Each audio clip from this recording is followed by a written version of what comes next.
বস্তিতে লাগা আগুন নিয়ন্ত্রণে এনেছে ফায়ার সার্ভিস।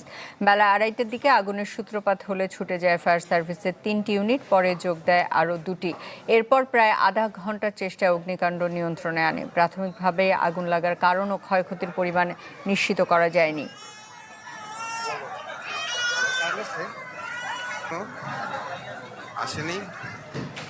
এ বিষয়ে বিস্তারিত জানাতে আমাদের সাথে যুক্ত হচ্ছেন কাজী ফয়সাল।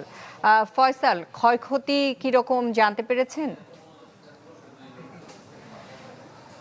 সুস্মিতা, ক্ষয়ক্ষতির পরিমাণ নির্দিষ্টভাবে বলা যায়নি, তবে এখানে স্থানীয় যারা রয়েছেন এবং বস্তিবাসী যারা রয়েছেন তাদের সঙ্গে আমরা কথা বলেছি।